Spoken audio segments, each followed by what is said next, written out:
ومن أحسن قولا ممن دعا إلى الله وعمل صالحا وقال إنني من المسلمين.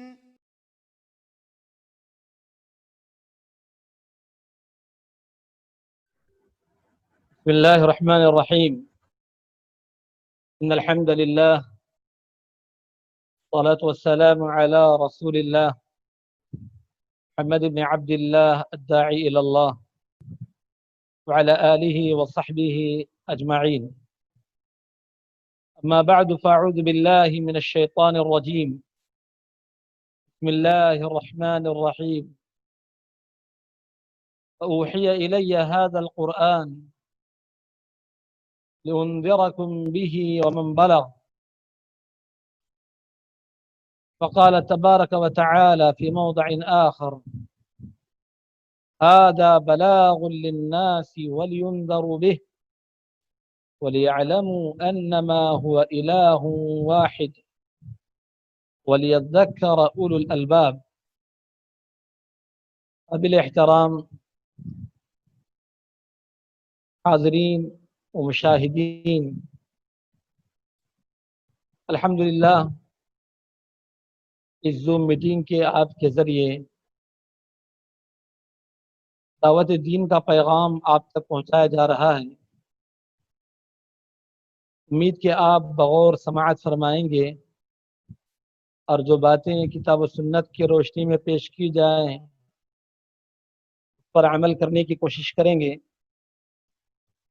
پھر آخر میں اگر کوئی اس موضوع سے متعلق سوال ہو تو انشاءاللہ سوال کریں، کتاب و سنت کی روشنی میں جواب دیا جائے گا انشاءاللہ۔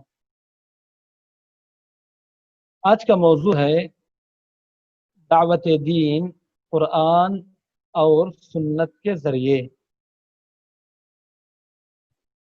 یہ موضوع اور اس موضوع کو متعین کرنے کی جو بنیادی وجہ ہے وہ کیا ہے؟ دراصل ماضی قریب میں جب ماشاءاللہ نوجوانوں کے درمیان دعوت کا جذبہ اور دعوتی بیداری پیدا ہوئی تو بہت سارے احباب اور خاص طور پر عصری تعلیم یافتہ طبقہ، ایجوکیٹڈ لوگ میدان دعوت میں الحمدللہ کود پڑے۔ یہ اللہ کا شکر ہے، اللہ کی مہربانی۔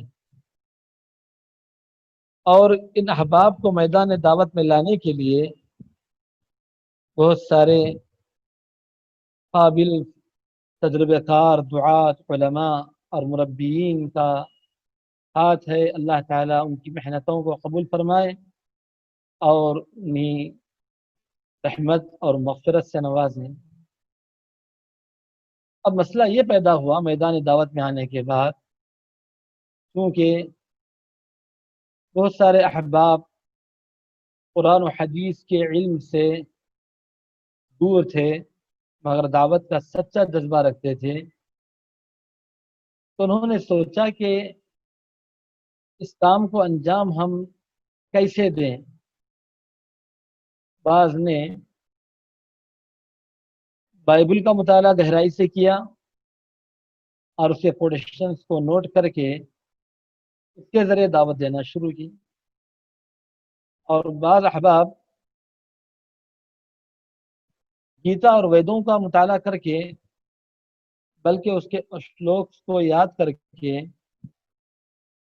دینے کی فکر پیدا کیے، تو بعض منطقی طریقے سے، فلسفیانہ انداز سے یا لاجک سے دعوت کا کام کرنے کی کوشش کی۔ بہرحال ایسے مختلف انداز دعات کے درمیان عام تھے۔ ایسے میں ہمارے مربی مرحوم ریاض موسیٰ رحمۃ اللہ علیہ نے ہم دعات کو تربیت دی اور علماء کرام کے سامنے ایک فکرہ پیش کیا، وہ یہ ہے کہ دعوت اللہ کا کام کتاب اللہ و سنت رسول اللہ کی روشنی میں ہو. دعوت کا کام ایسے کریں جیسے انبیاء علیہ السلام اور خاص طور پر جناب محمد الرسول اللہ صلی اللہ علیہ وسلم کیا کرتے تھے. اس اسلوب کو لوگوں کے سامنے واضح کرنے کے لیے انہوں نے باقاعدہ کتاب بھی تصنیف کی کہ دعوت دین کا نبوی اسلوب کیا ہے، قرآن سے دعوت کیسے دی جا سکتی ہے. اس کتاب میں انہوں نے اللہ کے نبی صلی اللہ علیہ وسلم اور صحابہ کے بہت سارے ایسے واقعات کو جمع کیا جس میں وہ غیر مسلمین تک پیغام اسلام کو قرآن اور سنت کے ذریعے پہنچا رہے ہیں. انشاءاللہ وہ کتاب ہمارے بھائی حماد کے پاس سے آپ حاصل کر سکتے ہیں. بہرحال بتانے کا مقصد یہ ہے کہ اب دعوت اللہ کا کام کیسے کریں. کیا ان مذہبی کتابوں کو بنیاد بنا کر دعوت کا کام کریں یا پھر خالص قرآن اور حدیث کے ذریعے ہم دعوت کا کام انجام دیں؟ یہ اصل میں سوال ہے. تو اسی سوال کی بنیاد پر یہ موضوع طے کیا گیا ہے کہ دعوت دین قرآن اور سنت کے ذریعے. اب ہم آپ کے سامنے ایسی ہی باتیں پیش کریں گے، ایسی ہی مثالیں سامنے لانے کی کوشش کریں گے جس میں آپ کو واضح طور پر معلوم ہوگا کہ انبیاء علیہ السلام اور پیارے نبی صلی اللہ علیہ وسلم ایسے آیتیں پیش کر کے لوگوں کو اسلام کی دعوت دیتے تھے. اس میں سب سے پہلے سمجھنے کی بات کہ نزول قرآن کا بنیادی مقصد کیا ہے. ہم قرآن مجید کا مقصد صرف اس حد تک سمجھے ہیں بہت سارے مسلمان کہ اس کو خوش الحانی سے پڑھا جائے، اس کا ترجمہ و تفسیر پڑھیں اور قرآن مجید کو پڑھائیں، حفظ کرائیں، ناظرہ پڑھائیں. اس سے کسی کو انکار نہیں، بلکہ یہ بھی ایک اچھی بڑی قرآن مجید کی خدمت ضرور ہے. مگر حقیقت یہ ہے کہ قرآن مجید کے نازل ہونے کا جو بنیادی مقصد ہے وہ ہے کہ اس قرآن کے پیغام کو، اس قرآن کو اللہ رب العالمین کے تمام بندوں تک، خاص طور پر غیر مسلمین تک پہنچائیں. یہ دراصل قرآن مجید کے نازل ہونے کا مقصد ہے. یہ سمجھنا ہے اصل. جیسا کہ اللہ رب العالمین نے فرمایا وَأُوحِيَ إِلَيَّ هَذَا الْقُرْآنُ لِأُنذِرَكُم بِهِ وَمَن بَلَغَ أَإِنَّكُمْ لَتَشْهَدُونَ أَنَّ مَعَ اللَّهِ آلِهَةً أُخْرَى. یہ سورۃ الانعام 7 پارے کی آیت ہے. یہ قرآن میری طرف وحی کیا گیا آپ صلی اللہ علیہ وسلم تاکہ میں اس قرآن کو قیامت تک آنے والے سارے انسانوں تک پہنچاؤں. یہ بہت ہی گہرائی سے سمجھنے والی بات ہے. قیامت تک آنے والے سارے انسانوں کو میں پہنچاؤں، اس لیے قرآن نازل کیا گیا. کیا تم اس بات کی گواہی دیتے ہو کہ اللہ کے ساتھ بھی کوئی دوسرا معبود ہے؟ آپ کہہ دیجئے میں تو ایسی گواہی نہیں دیتا، بس اللہ وہی اکیلا معبود برحق ہے. تو اس میں واضح طور پر بتایا گیا کہ یہ قرآن قیامت تک آنے والے سارے انسانوں تک پہنچانے کے لیے. چنانچہ اس آیت کی تفسیر میں، تفسیر ابن کثیر اور دیگر تفاسیر کی کتابوں میں یہ بات ہے. ربیع بن انس رحمۃ اللہ علیہ بڑے مفسر ہیں، جلیل القدر تابعین میں سے ہیں. وہ کہتے ہیں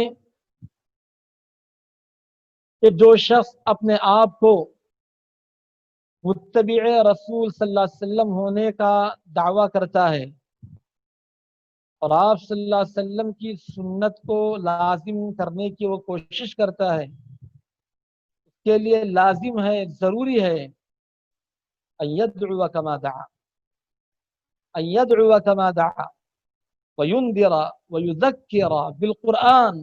اللہ اکبر، کیا الفاظ ہیں! جیسے پیارے نبی صلی اللہ علیہ وسلم ان قرآن کی آیتوں کو پڑھ پڑھ کر لوگوں کو دعوت دیتے تھے، ایسے وہ دعوت دے، تبھی جا کر وہ صحیح معنی میں متبع رسول ہوگا. جیسے محمد الرسول اللہ صلی اللہ علیہ وسلم لوگوں کو قرآن پڑھ پڑھ کر جہنم سے ڈراتے تھے، ایسے وہ لوگوں کو جہنم سے ڈرائے. ذکر بالقرآن، اور قرآن سے نصیحت کرے. اس آیت کی روشنی میں انہوں نے کہا، کیونکہ قرآن کے نازل ہونے کا مقصد ہی ہے کہ غیر مسلمین تک قرآن کا پیغام پہنچائیں اور ان کو قرآن سے ڈرائیں. اللہ رب العالمین نے اس بات کو اور واضح انداز سے فرمایا، ھذا بلاغ للناس، قرآن سارے انسانوں کے لیے ایک پیغام ہے. وَلْيُنذَرُوا بِهِ، یہ پیغام اس لیے ہے تاکہ اس قرآن کے ذریعے سے ان کو ڈرایا جائے، قرآن کے ذریعے سے. وَلْيُنذَرُوا بِهِ، یہ سورہ ابراہیم کی آخری آیت.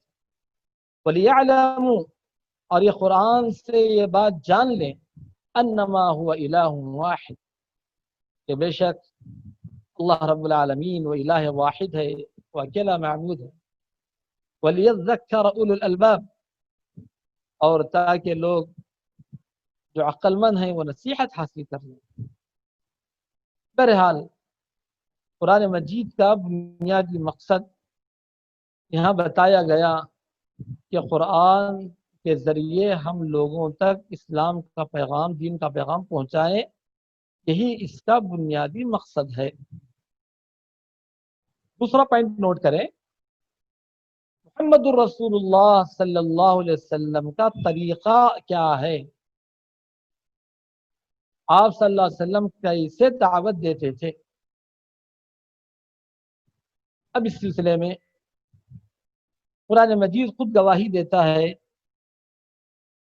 والذی بعث فی الأمیین رسولا منہم یتلو علیہم آیاتہ ویزکیہم ویعلمہم الکتاب والحکمہ وَإِن كَانُوا مِن قَبْلُ لَفِي ضَلَالٍ مُبِينٍ. وہی ذات ہے جس نے امیوں میں ایک رسول کو بھیجا انہی میں سے. یہ رسول کا طریقہ یہ ہے، یتلو علیہم آیات،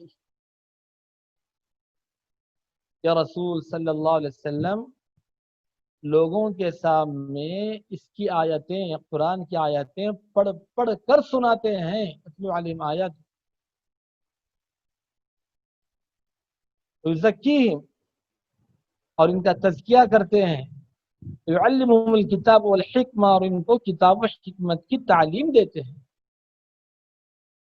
یہ معنی رکھنے والی آیتیں، اس طرح سے معنی قرآن مجید کی دیگر آیتوں میں بھی ہے. جیسے ابراہیم علیہ السلام نے کعبۃ اللہ کی تعمیر کے موقع سے دعا کی، ربنا وابعث فیہم رسولا منہم یتلو علیہم آیاتک ویعلمہم الکتاب والحکمہ. اے اللہ، ان کے درمیان، اس مکہ کے باشندوں کے درمیان، انہی کے خاندان میں سے، میری نسل سے ایک ایسے رسول کو بھیج جو تیری آیتیں ان کے سامنے پڑھ پڑھ کر سنائیں. دیکھیے، دعوت کا کام ابراہیم علیہ السلام کی دعا میں بھی شامل ہے کہ نبی بھیجا تو ایسا نبی بھیج جو تیری آیتیں پڑھ پڑھ کر ان کو سنائیں، ان کا تزکیہ کریں، ان کو تیرے کتاب کی تعلیم دے. یہ اصل میں دعوت کا بنیادی منہج ہے، اصلی منہج یہی ہے، یہ اصلی طریقہ ہے. لقد من الله على المؤمنين إذ بعث فيهم رسولا من أنفسهم. یقیناً اللہ رب العالمین نے مسلمانوں پر احسان کیا کہ انہی میں سے اللہ تعالیٰ ایک نبی کو بھیجا، مومنوں میں سے، یتلو علیہم آیاتہ ویزکیہم، جو اللہ کی آیتیں ان کے سامنے پڑھ کر سناتا ہے۔ تو پتہ چلا کہ پیارے نبی صلی اللہ علیہ وسلم کی بعثت کا بھی بنیادی مقصد قرآن پڑھ کر لوگوں کو سنانا، قرآن لوگوں کو سمجھانا، اور آپ کا دعوت کا بنیادی اور اہم طریقہ اور آپ کا دعوت کا منہج اور آپ کی دعوت کا منہج قرآن پڑھ کر لوگوں کو دعوت دینا ہی ہے۔ ان آیتوں سے واضح ہوا۔ چنانچہ پیارے نبی صلی اللہ علیہ وسلم لوگوں کے سامنے کیا پڑھتے تھے بھائی؟ قرآن ہی تو پڑھتے تھے۔ لوگ کس پر اعتراض کرتے تھے؟ قرآن کی آیتوں پر ہی اعتراض کرتے تھے۔ لوگ کیا سن کر دور اول میں مسلمان ہوتے تھے؟ قرآن سن کر ہی مسلمان ہوتے تھے۔ لوگوں کو ان کی شرارتیں، ان کی دشمنیاں اور ان کی عداوتیں، ان کے دلوں کی شرارتیں اور ان کے دلوں کے راز کھول کھول کر رکھنے والی کتاب کون سی تھی؟ وہ قرآن مجید ہی تو تھی۔ اب عملی زندگی دیکھیے، آپ صلی اللہ علیہ وسلم قرآن پڑھتے تو اللہ تعالیٰ فرماتے ہیں وَإِذَا تُتْلَى عَلَيْهِمْ آيَاتُنَا بَيِّنَاتٍ تعرف في وجوه الذين كفروا المنكر يكادون يسطون بالذين يتلون عليهم آياتنا لفنبئكم بالشر من ذلك النار وعدها الله الذين كفروا وبئس المصير۔ یہ سورۃ الحج کی آخری آیتیں ہیں۔ جب ان لوگوں کے سامنے قرآن مجید کی تلاوت کی جاتی تو بعض بدماش تو ایسے ہوتے قرآن سن کر ان کے چہروں پر ناگواری آ جاتی۔ قریب ہے کہ اللہ کی آیتیں تلاوت کرنے والوں پر وہ حملہ کر دیں، اسے جھگڑا شروع کر لیں، اس قدر وہ ناراض ہو جاتے ہیں۔ لیکن گھبرانا نہیں، تم ان کے سامنے کہو، اس سے بھی خطرناک بات یہ ہے کہ وہ جہنم ہے، جہنم جس کا اللہ رب العالمین نے کافروں سے وعدہ کیا ہے۔ تو اس سے پتہ چلا کہ قرآن مجید کی آیتیں اللہ کے نبی صلی اللہ علیہ وسلم پڑھتے تھے اور صحابہ بھی پڑھتے تھے، اور جو صحابہ قرآن پڑھتے تھے بعض لوگ ناراض ہو کر ان پر حملہ بھی کرنا چاہتے تھے، لیکن تب بھی وہ قرآن مجید پڑھنا نہیں چھوڑے، قرآن سے ہی دعوت دینے لگے۔ آخر قرآن کی دعوت سن کر اس میں سے بعض پر ماشاء اللہ بہت اچھا اثر ہوا، وہ پازیٹیو فیل ہوئے۔ بہت نگیٹو فیلنگ ہے، تو نگیٹو فیلنگ کے بعد پازیٹیو فیلنگ میں آپ کے سامنے رکھوں گا۔ تو کس قدر ناراض ہوئے تب بھی وہ قرآن پڑھنا نہیں چھوڑے، قرآن ہی پڑھتے رہے، قرآن ہی بتاتے رہے، لوگوں کو قرآن ہی سمجھاتے رہے۔ جیسا کہ اللہ رب العالمین نے سورہ یونس میں فرمایا وَإِذَا تُتْلَى عَلَيْهِمْ آيَاتُنَا بَيِّنَاتٍ قَالَ الَّذِينَ لَا يَرْجُونَ لِقَاءَنَا ائْتِ بِقُرْآنٍ غَيْرِ هَذَا أَوْ بَدِّلْهُ قُلْ مَا يَكُونُ لِي أَنْ أُبَدِّلَهُ مِنْ تِلْقَاءِ نَفْسِي إِنْ أَتَّبِعُ إِلَّا مَا يُوحَى إِلَيَّ إِنِّي أَخَافُ إِنْ عَصَيْتُ رَبِّي عَذَابَ يَوْمٍ عَظِيمٍ۔ جب ان کے سامنے قرآن مجید کی آیتیں تلاوت کی جاتی ان کافروں کے سامنے، جو اللہ رب العالمین کے مرنے کے بعد دوبارہ اٹھانے پر امید اور یقین نہیں رکھتے، آخرت پر یقین نہیں رکھتے، ایسے کافروں کے سامنے جب قرآن مجید کی آیتیں تلاوت کی جاتی ہیں تو وہ بولتے ہیں کہ بھئی جو پڑھنا چاہے پڑھو لیکن قرآن مت پڑھو. تو ہم سن نہیں سکتے، اس کو ہم برداشت نہیں کر سکتے. دیکھیے، ائتنا بقرآن غیر ھذا، یہ قرآن چھوڑ کر کوئی دوسری کتاب لا کے پڑھتے تو پڑھو. او بدل، یا کم سے کم قرآن کی آیتوں کو بدل دو، تھوڑا سا چینج کر دو. کیا خطرناک باتیں، آخرت کی باتیں، موت کی باتیں، شر کی باتیں، جہنم کی ہولناکیاں، اور دنیا میں اللہ کے عذابات. ذکرہم بایام اللہ، یہ سب عجیب عجیب باتیں ہیں جس سے ہم بے چین ہو رہے ہیں. ایسا کرو، اگر پڑھنا ہی ہے تو کوئی اور کتاب لا کے پڑھو کوئی بات، لیکن یہ مت پڑھو بھائی، یہ مت پڑھو. تو آپ صلی اللہ علیہ وسلم نے کہا قل ما یکون لی ان ابدلہ من تلقاء نفسی، مجھے کہاں حق ہے، مجھے کہاں اختیار ہے کہ میں اپنے طرف سے، اپنی جانب سے قرآن کو بدل دوں. یہ تو میرے اختیار کے باہر کی بات ہے، میں ایسا نہیں کر سکتا. بس مجھے جو وحی کی جاتی ہے بس وہی میں تمہارے سامنے پیش کر رہا ہوں، اپنی طرف سے کچھ نہیں کہتا.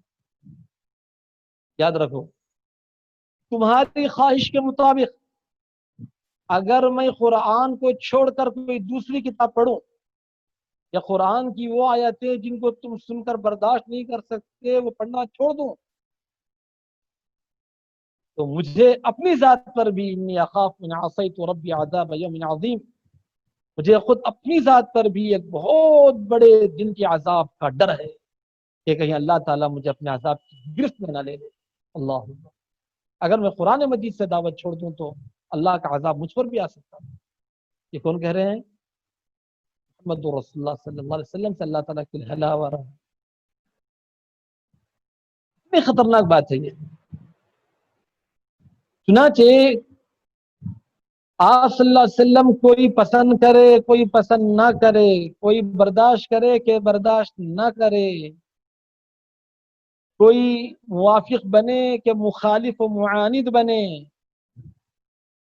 آپ اس کی پرواہ کیے بغیر بس اللہ کے حکم کی عمل آوری کرتے ہوئے قرآن مجید پڑھتے رہتے تھے لوگوں کے سامنے. کچھ نہیں، بس یہی. ایک مرتبہ ایسا ہوا کہ پیارے نبی صلی اللہ علیہ وسلم کو اس دعوت دین سے روکنے کے لیے، ورغلانے کے لیے، کفار نے طے کیا کہ بہت زیادہ عقل مند سمجھدار انسان کو محمد صلی اللہ علیہ وسلم کے پاس بھیجے تاکہ ان کو سمجھائے اور کچھ آفرس بھی دے. نہ ماننے پر بہرحال اس کام سے ان کو روکے. چنانچہ انہوں نے عتبہ کو تیار کیا، کر کے بھیجا. تو عتبہ گیا اور یہ سارے کے سارے لوگ پیچھے جو بھیجنے والے تھے اندر سے اندر خوش ہو رہے تھے. آج تو عتبہ اپنی جادو بیانی سے اور اپنی دانائی اور عقل مندی سے محمد کو پٹا لے گا، محمد کو سمجھا لے گا. آج تو بس مسئلہ حل ہو جائے. عتبہ آ کر آپ صلی اللہ علیہ وسلم سے کہنے لگا کہ دعوت دین چھوڑ دے، یا قرآن کی دعوت دینا چھوڑ دیں، اسلام کی دعوت دینا چھوڑ دیں، آپ کو کیا چاہیے بولو دے دیں گے. چلو آفر. مال چاہیے، مکہ کے خزانے آپ کے قدموں میں لٹا دیں گے. منصب چاہیے، ہم عرب کے قبیلوں کا آپ کو سردار بنا لیں گے. حسین و جمیل لڑکی چاہیے، عرب کی سب سے بڑی حسینہ اور سب سے زیادہ خوبصورت دوشیزہ آپ کے نکاح میں کر دیں گے. اور کیا چاہیے؟ ہاں، آپ کا دماغ خراب ہو گیا تو وہ بھی بولو، علاج بھی کرا دیں گے. آپ سنجیدگی سے ساری باتیں سنیں. اس کے بعد جواباً کیا کہا آپ نے؟ کیا جواب دیے؟ جواب آپ یہی دیے، سورہ حامیم السجدہ کے دوسرے رکوع کی آیتیں پڑھنے لگے.